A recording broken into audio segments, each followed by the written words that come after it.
Thanks for watching. Like, share, and subscribe Eduhan by SDP for more educational contents and admission related important updates. Thank you. Hello everyone, welcome to my channel. আশা করি তোমরা সবাই ভালো আছো এবং সুস্থ আছো।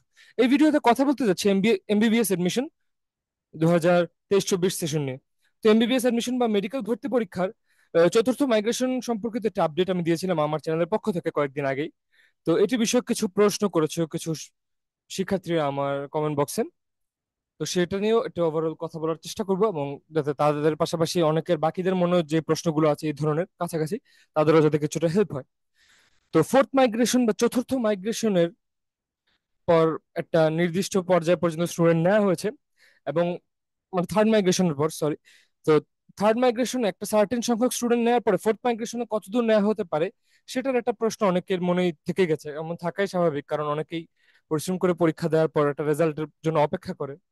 আর যখন র্যাঙ্ক একদম একটা কাছাকাছি কাট অফ পজিশন পর্যায়ে থাকে বা একদম কাট অফের কাছাকাছি থাকে, তখন মানুষের মনে একটু আশাও জাগে। তো এই ধরনের প্রশ্ন থাকাই স্বাভাবিক। তো এই ফোর্থ মাইগ্রেশনটি হওয়ার পরে আসলে অ্যাপ্রক্সিমেট রেজাল্ট কিরকম হতে পারে এই সালের জন্য ফর দিস ইয়ার, এটা আমি একটু ডিসকাস করার চেষ্টা করব। তবে আমি আগেই বলে রাখি, এটা একদম যে অক্ষরে অক্ষরে মিলে যাবে সেটা কিন্তু মোটেও না। হয়তোবা হতে পারে যে মিললো না, অল্প একটু মিললো না, হয়তোবা হতে পারে একটু মিললো না। আবার হতে পারে যে আহ, আমি যতটুকু বলছি তার চেয়েও দেখা গেল বেশি সংখ্যক স্টুডেন্টই একসেপ্টেড হয়ে গেল এই ফোর্থ মাইগ্রেশনের মধ্য দিয়ে। সেটা তো হলে ভালোই, কারণ অনেক বেশি বেশি স্টুডেন্টরা তাহলে সুযোগ পাচ্ছে, তারা মেডিকেলে পড়ার একটা সুযোগ পাবে গভর্নমেন্ট মেডিকেলে। আবার যারা নন গভর্নমেন্ট মেডিকেল গুলোতে রয়েছে তারাও মাইগ্রেশন একটা পুশ পাবে, ভালো হেল্প হবে। তো যাই হোক, আমি মূলত এই ভিডিওটিতে তোমাদের সঙ্গে লাস্ট ইয়ারের ফোর্থ মাইগ্রেশনের যে রেজাল্ট সেটার একটা অ্যানালাইসিস করব বা আলোচনা করব। এটা করব এই কারণে যাতে সেটার সঙ্গে তুলনা করে তোমরা একটা বুঝতে পারো, অবস্থাটা বুঝতে পারো, এবং একটা একটা ওভারঅল স্ট্যাটিস্টিক্যাল বা একটা তথ্য কেন্দ্রিক একটা আলোচনা যাতে হয়, এতে করে তোমরা ডিরেক্ট একটা আইডিয়া পাবে। আশা করি যদি তথ্যগুলো লাইন বাই লাইন পুরোপুরি নাও মিলে, আংশিক হলেও যাতে মিলে বা একটু সঠিক হয়।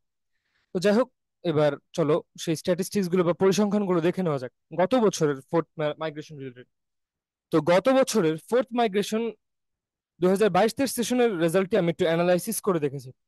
তো গত বছর 2022-23 সেশনে মূলত যে লিস্টটি দেওয়া হয়েছিল বা যে রেজাল্টের ফাইলটি দেওয়া হয়েছিল, সেখানে 339 জন স্টুডেন্ট, অর্থাৎ total 339 students were enlisted in that fourth migration list. অর্থাৎ সেই চতুর্থ মাইগ্রেশনের লিস্টটিতে 339 জন স্টুডেন্টের নাম ছিল, সকল সরকারি মেডিকেল কলেজগুলো মিলিয়ে। এখন স্বাভাবিক, সব মেডিকেল কলেজে তো সমান সংখ্যক স্টুডেন্ট হবে না। কিছু নির্দিষ্ট মেডিকেলে অনেক বেশি সংখ্যক স্টুডেন্ট ভর্তি হবে, এবং কিছু কিছু মেডিকেল একদমই হাতে গোনা স্টুডেন্টরা মাইগ্রেশন হয়। তো এবার আসি আরেকটু ডিটেল আলোচনায়।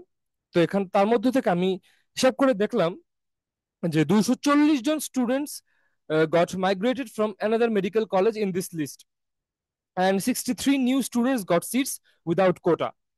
অর্থাৎ আমি বলতে চাচ্ছি এই যে মূলত সেখানে 339 জন যে স্টুডেন্ট, সেখানের মধ্যে তো এমন নয় যে সবাই একদম নতুন মেধা তালিকায় স্থান পেয়েছিল বা ওয়েটিং এ ছিল। কারণ সেই 339 জনের মধ্যে 240 জনই ছিল যারা আগেই মূলত সিট পেয়ে গিয়েছিল। এর মধ্যে অনেকে আছে একদম প্রথম মেরিটেই সিট পেয়ে গিয়েছিল। আবার কেউ কেউ ছিল যে প্রথম এবং দ্বিতীয় বা তৃতীয় মাইগ্রেশনের মাধ্যমে সিট পেয়েছিল। তো তারা তো আগেই সিট পাওয়া ছিল।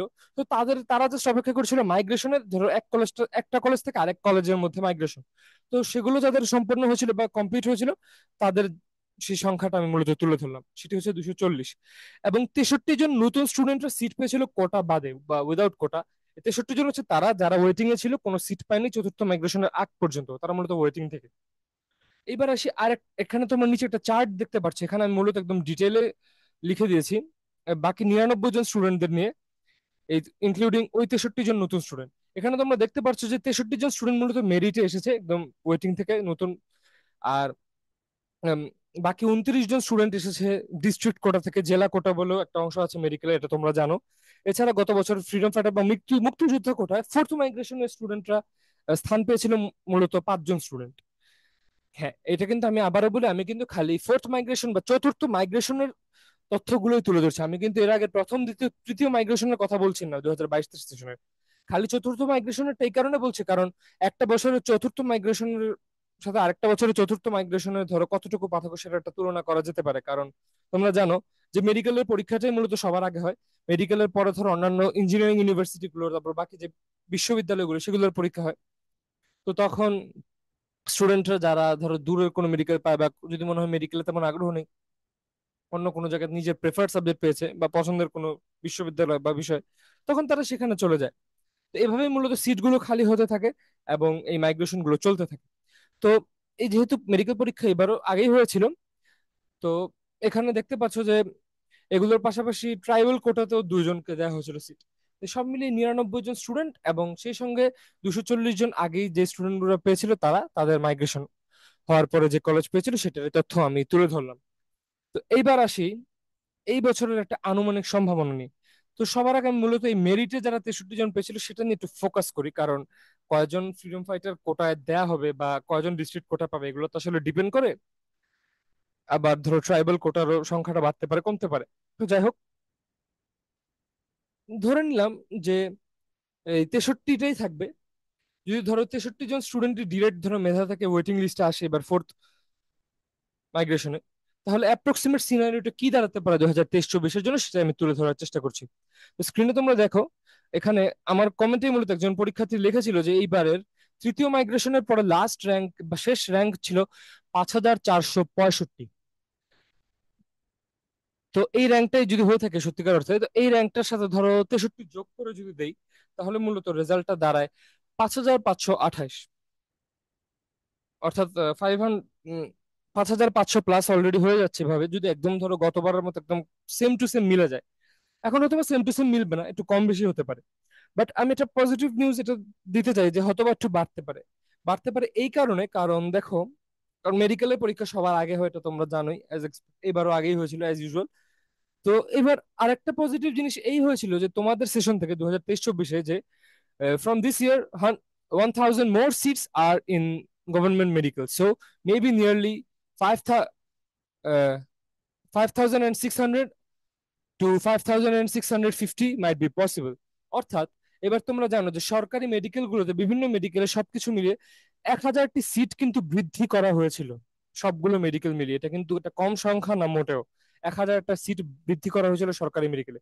তাই যেহেতু গতবারের যে সিটও বৃদ্ধি পেয়েছে, তাই আমার মনে হচ্ছে যে যদি এই চতুর্থ মাইগ্রেশন লিস্টে 5600 পর্যন্ত চলে যেতে পারে, যদি অনেক সংখ্যক সিট খালি থেকে যায় বা অনেকে যদি ধরো মাইগ্রেশন হয়, অনেকে যদি সিট ছেড়ে দিয়ে ধরো ইঞ্জিনিয়ারিং ভার্সিটি গুলোতে বা অন্য কোথাও ভর্তি হয়ে যায়, এটা সম্ভব।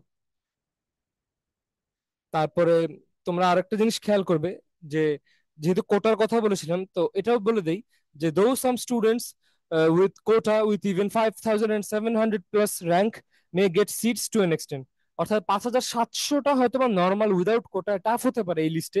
আবার এমন হতে পারে যে 5600 পর্যন্ত ধরো একটু গেল না, ধরো 5570-80 গিয়ে আটকে গেল, বা 5560 গিয়ে আটকে গেল হতে পারে।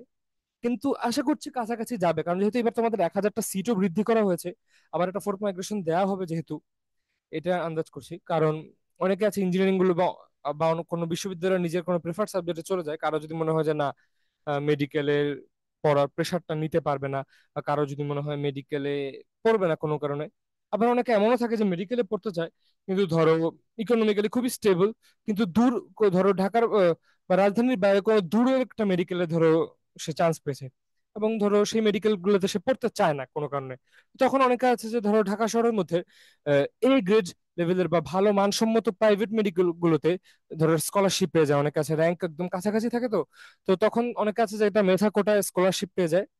তো তখন তাদের খরচটাও কম পড়ে ওভারঅল প্রাইভেট মেডিকেলের যে কস্ট দ্বারা অ্যাপ্রক্সিমেট সেটার থেকে। আবার অনেক আছে যে কস্ট যদি নাও কমে, তারা ভাবে যে না, পরিবেশের একটা ব্যাপার আছে, সবকিছু মিলিয়ে অনেক আছে তখন এই এ গ্রেড লেভেলের ভালো মেডিকেল গুলো ভর্তি হয়ে যায় পাবলিক এর দূরবর্তী কোনো মেডিকেলের সিট ছেড়ে।